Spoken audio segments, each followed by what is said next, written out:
وانا ماشي برا كنت ساهي في مخلوق مولانا وقدامي حاسي ما كنت فاطل وتميتي لين طحت فيه وفي لوه راله تخالف لحيتي. السلام عليكم ورحمه الله يا جماعه، كيف الحال؟ ياك لاباس؟ يا بخير؟ ياك ما حد حاسب شيء؟ اليوم راح نقول لكم واحده من القصص اللي قاعد تدخل لي انا في الطفوله، واللي حق كانت واحده من اكبر الحوادث اللي قاعد خلقت لي، ولا الحمد لله اللي سلكت منها. والقصه اليوم راح نكتبوها تحت عنوان قصص طفوله تريم هيستوري. يعني اذا عجبتكم السلسله نقدر انتم مستمرين في القصص، وبدون ما نطول عليكم لا تنسوا تجيبوا روايه بارده تشربوها وانتم تصنتوا القصه وتصلوا على النبي، وبسم الله نبداو المقطع. عام 2010 في نواكشوط، وبالتحديد في كارفور مدريد. كان فم طفل صغير عنده 5 سنوات ينقال له مولاي، ومولاي اذا اشترى له بوهران وكان ماشي بها في دحمي سايت ذاك النهار يزقنن بها في الشارع كيف اي طفل عادي. وطبعا مولاي ذا منهم، مولاي ذا هو انا. وزارت حاجه اللي بالتفصيل حالتي كراله ذيك الساعه طايحه لي شنها ومقعدتها طايحه، وفيلوها ما عليه كاوتشيات، يعني فيلوها لا من الحجيد نعرف نجر عليها وساده وتنبيسني واحده من التركه عليه. المهم وفي ذي الدحمي سايه بالضبط كنت انا ماشي بدراله ذيك الساعه مكيني نقصت من اللوح وقابلها قايس بها التركه اللي انت ممكن يبوس الاخر عليه. لين شفت لكم من ترجرات وتفوا عالم مولانا بذيك الساعه. شفت عتنجن الراس نخرصها ندور تصد عليا كان ينكابري اللي هي فومة الرالات اللي عندي. يا غير هي ما بيا كانت تخرصني تجن الراس، والله ما نعرف لا شنو. وانا اعطيت ساعه ماشي يا غير عيني دايرهم فيه هي. وبينما انا ماشي قلت نقرا روايه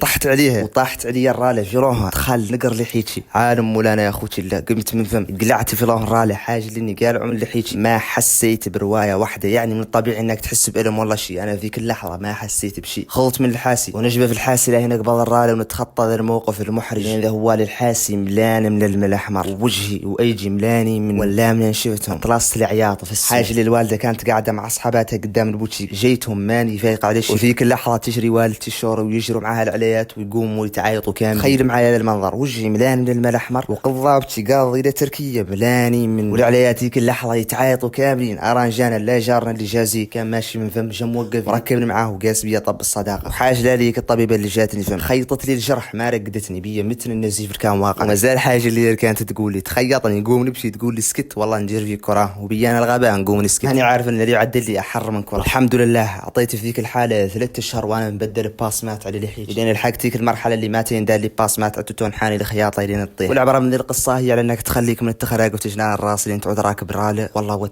اعطي بالك راسك وخرص قدامك لين توصل بسلامه توصل لا تخرق عقب. وبهذا نعود وصلنا لنهايه المقطع. في حال عجبتكم السلسله لا تنسوا تكتبوها لي تحت في التعليقات نعود نستمر فيها. صلوا على النبي ونشوفكم في المقاطع القادمه. سلام.